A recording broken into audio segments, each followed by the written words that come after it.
Hello बच्चों, नमस्कार। कैसे हैं आप लोग सभी। उम्मीद है बच्चों आप सभी लोग अच्छे होंगे और अपने एग्जाम की तैयारी अच्छे ढंग से कर रहे होंगे। बच्चों इसके पहले हम लोगों ने त्रिकोणमिति चैप्टर के प्रश्नावली नंबर 8.1 के सारे क्वेश्चन लगभग कर लिए हैं। हम लोगों का केवल लास्ट क्वेश्चन यानी 11th क्वेश्चन बाकी है, जिसको हम लोग अपने इस वीडियो में देखेंगे। ठीक है, आइए हम लोग अपने क्वेश्चन को देखते हैं इसमें क्या करना है। ठीक है, हम लोग का क्वेश्चन है बच्चों कि बताइए कि निम्नलिखित कथन सत्य हैं या असत्य, कारण सहित अपने उत्तर की पुष्टि कीजिए।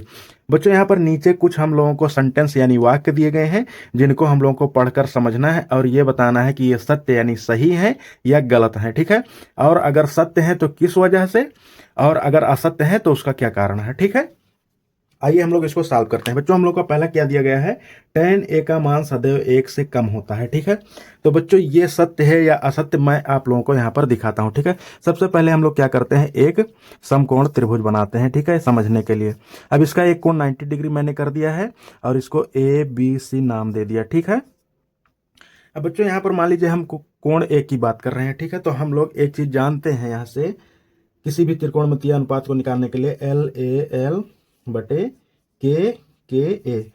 आप लोग यहाँ जानते हैं L से लंब होता है, A से आधार और K से कर्ण होता है। ठीक है, तो ये हम लोगों के साइन का मान होता है, ये कास का मान होता है और ये टैन का मान होता है। इसका मतलब यहाँ क्या दिया गया है बच्चों कि लंब बटे आधार जो होता है ये टैन का मान होता है। ठीक है, तो हम लोग यहाँ पर कोई भी समकोण त्रिभुज का जो है एक ट्रिपलेट लिख लेते हैं। ट्रिपलेट का मतलब उनकी तीनों भुजाओं का मान ऐसे मान लेते हैं। बच्चों ध्यान ये रखना है कि कर्ण का मान हमेशा बड़ा रहेगा। ठीक है, तो यहाँ पर मैं 5 ले लेता हूँ, इसको 3 और इसको 4 ले लेता हूँ। ठीक है, अब यहाँ से अगर हम लोग, ये है टैन का मान, तो यहाँ से अगर लंब बटे आधार हम लोग लेते हैं इस त्रिभुज से, तो हम लोग का देखिए एक कोण की जब बात करेंगे तो ये आधार होगा और ये लंब होगा। तो मान क्या होता है, टैन ए बराबर लंब हम लोगों का क्या है 4 है और आधार जो है ये 3 है। ठीक है, तो बच्चों हम लोगों का लंब बटे आधार 4/3 है। अब इसको हम लोग सॉल्व करते हैं। ठीक है, 4/3 को देखिए, तो 4 में हम लोगों को 3 से भाग देना है। तो 3 का पहाड़ा एक बार पढ़ेंगे ये कट गया, एक बार पढ़ेंगे तो 3 आ गया। ठीक है, और उसके बाद में यहाँ पर 1 बच गया। ठीक है, तो बच्चों अब दशमलव लगाएंगे और 0 बढ़ाएंगे तो 10 हो जाएगा यहाँ पर। तो 3 से 10 में भाग देंगे तो 3 त्रिका 9, फिर 1 बच गया, फिर 0 बच्चों बढ़ा लेंगे, फिर 10 हो जाएगा ऊपर और फिर 3 से भाग देंगे तो 3 त्रिका 9, यानी यहाँ पर 3 3 ऐसे करके आता रहेगा। ठीक है, तो यहाँ से हम लोग क्या देख रहे हैं बच्चों कि इस मान के लिए जो है टैन का मान 1 से बड़ा आया। ठीक है, यहाँ पर क्या कह रहा है कि सदैव 1 से छोटा या 1 से कम होता है, तो इसका मतलब ये बात गलत हो गई। ठीक है, अगर आप लोग इसको ट्राई करना चाहते हैं दूसरे तरीके से, तो ये मान मैं चेंज कर देता हूँ। आप चाहे तो कोई भी ले सकते हैं, ट्रिपलेट सही होना चाहिए। ठीक है, अगर मैं यहाँ पर 3 रख देता हूँ और ये 4। ठीक है, तो अब हम लोग बच्चों यहाँ से क्या पाएंगे, टैन ए बराबर लंब बटे आधार फिर रहेगा, तो लंब यहाँ पर 3 है और आधार यहाँ पर 4 है। तो इस बार जब हम भाग देंगे बच्चों तो 4 बड़ा है, 3 में भाग नहीं जाएगा, तो पहले 0 उसके बाद दशमलव लगा लेंगे। अब यहाँ पर 30 हो गया, तो 4 का पहाड़ा हम लोग 7 बार पढ़ेंगे तो 4 सते 28 हो गया। अब यहाँ पर 2 बचा है। ठीक है, फिर बच्चों जो है 4 से पहाड़ा हम लोग 5 बार पढ़ेंगे तो 20 जो है आ जाएगा, यानी 2 के बाद 0 हो जाएगा, हम लोग लगाएंगे तो 4 पंचे 20, यानी इस तरीके से ये कटेगा 0.75। तो यहाँ से हम लोग एक बार देख रहे हैं बच्चों कि ये मान 1 से कम आया और एक बार 1 से ज्यादा। इसका मतलब क्या हो बच्चों, आप लोगों को कारण लिखना है। यहाँ पर लिखना है पहले असत्य और कारण लिखना है बच्चों क्योंकि टैन थीटा का मान लंब और आधार पर निर्भर करता है, इसलिए हम लोग हमेशा बड़ी वाली भुजा कर्ण को छोड़कर लंब और आधार को बची 2 भुजाओं में से किसी को भी बड़ा और छोटा ले सकते हैं या बड़ा और छोटा हो सकता है। इसलिए टैन ए का मान 1 से कम सदैव नहीं होगा। ठीक है, बड़ा भी हो सकता है और छोटा भी। क्यों बच्चों, मैं आप लोगों को समझा दूं कि जब ये भुजा यानी आप लोगों की लंब जो है बड़ी होगी आधार से, तब मान 1 से बड़ा आएगा, और जब लंब आप लोगों का छोटा होगा आधार से तो मान बच्चों 1 से छोटा आएगा। ठीक है, इतनी बात आप लोगों को समझ में आ गई होगी। अब बच्चों हम लोग अपना सेकंड वाला क्वेश्चन देखते हैं। हम लोगों का क्या दिया गया है, कोण ए के किसी मान के लिए सेक ए बराबर 12/5। ठीक है, अब देखिए इसको हम लोग सत्य सत्य पहले ऐसे जानेंगे। देखिए हम लोगों का ये होता है कास का मान, और बच्चों कास थीटा का ठीक उल्टा होता है सेक का मान। ठीक है, तो ये हम लोगों का क्या होगा, सेक का मान। यहां से आप लोग देख रहे होंगे, तो बच्चों सेक का मान ही कर्ण बटे आधार। ठीक है, इसका मतलब जैसे ये कोई त्रिभुज है, समकोण त्रिभुज, यहाँ पर ए, ये बी और ये सी, ठीक है। आप लोगों को दिख रहा होगा। तो यहाँ पर देखिए ए कोण की जब हम लोग बात करेंगे तो 90 डिग्री के सामने वाली भुजा कर्ण होगी, ठीक है। और हम लोगों का ए कोण के लिए ये आधार होगा और ये लंब होगा, ठीक है। तो हम लोग को जो मान दिया गया है यानी सेक ए बराबर 12/5, यानी ये कर्ण हुआ और ये आधार हुआ, ठीक है। तो कर्ण का मान हो गया 12 हो गया और आधार का मान बच्चों हो गया 5, ठीक है। तो इसका मतलब क्या हुआ कि कर्ण जो बड़ी भुजा है उसका 12 मान हो गया और छोटी भुजा 5। तो बच्चों ये संभव है, ठीक है। ये संभव है क्यों? क्योंकि हम लोग को चाहिए क्या, हम लोगों को किसी भी त्रिभुज में हमेशा ये चाहिए कि जो बड़ी भुजा हो वो कर्ण हो, ठीक है। तो कर्ण वाली जगह पर हम लोगों को 12 दिया गया है क्योंकि मान होता है कर्ण बटे आधार। तो इसका मतलब ये सत्य होगा, ठीक है। अब कारण आप लोग क्या लिखेंगे बच्चों? कारण आप लोग ये लिखेंगे कि कोण ए के किसी मान के लिए सेक के बराबर 12/5 संभव है। क्यों?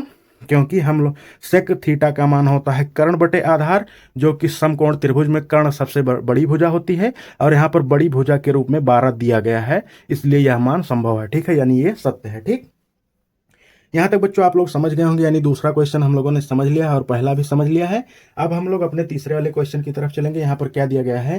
काश ए कोण ए के कोसेंट के लिए प्रयुक्त एक संक्षिप्त रूप है, ठीक है। क्या कह रहा है बच्चों कि काश ए जो है ये कोण ए के कोसेंट के लिए प्रयुक्त, लेकिन बच्चों ये बात गलत है। हम लोग जानते हैं कि काश जो होता है उसका जो मेन रूप होता है उसको कोसाइन कहते हैं, COSINE, कोसाइन। तो ये कोण ए के कोसाइन के रूप में है, ठीक है। ए के कोसाइन के रूप में है, ठीक है। कहने का मतलब क्या हो बच्चों, ये कोसेंट नहीं होता है, कोसाइन होता है, ठीक है। और साइन का जो ओरिजिनल नाम होता है बच्चों होता है SINE, ठीक है, साइन। और कास का मान होता है कोसाइन, ठीक है। तो इसका मतलब ये क्या हुआ, यह जो है असत्य है। इतनी बात आप लोगों ने समझ ली होगी बच्चों। अब हम लोग जो है अपने चौथे वाले क्वेश्चन की तरफ चलते हैं। हम लोग का चौथा क्वेश्चन है बच्चों, इसको मैं मिटा देता हूं यहां से थोड़ा सा। देखिए यहाँ पर चौथा क्वेश्चन दिया गया है बच्चों, काट और ए का गुणनफल होता है। तो यह भी बात असत्य है, क्योंकि बच्चों ये काट जो है, केवल काट जो शब्द है, केवल काट जो शब्द है, इसका तब तक कोई अर्थ नहीं है जब तक ये किसी कोण के साथ में ना लिखा हो, ठीक है। मतलब कहने का ये है बच्चों कि ये जो कोण ए है इसके बारे में पूरी जानकारी ये जो है काट देता है, ठीक है। कहने का मतलब किसी समकोण त्रिभुज में कोण ए के लिए किस भुजा की बात हो रही है उसको यह दर्शाता है, ठीक है। इसका मतलब ये गुणे में नहीं होता, असत्य है, ठीक है। मतलब ये कोण ए के बारे में किसी भी समकोण त्रिभुज का पूरी इंफॉर्मेशन देता है, यानी पूरी जानकारी देता है। अगर ये गुणे में मतलब इससे अलग हो ही नहीं सकता। मतलब काट जो है किसी कोण, यहाँ पर थीटा भी हो सकता है, बी भी हो सकता है, किसी भी कोण से अलग हो ही नहीं सकता है, कोई भी त्रिकोणमितीय अनुपात हो, ठीक है। अब हम लोग बच्चों अपने आखिरी वाले क्वेश्चन की तरफ चलेंगे। किसी भी कोण थीटा के लिए साइन थीटा बराबर 4/3। तो ये सत्य है या असत्य, ये हम लोग को चेक करना है, ठीक है। तो बच्चों यहाँ पर हम लोग जानते हैं साइन थीटा का मान क्या होता है, लंब बटे कर्ण होता है। एक समकोण त्रिभुज हम लोग यहाँ पर बनाएंगे, ठीक है।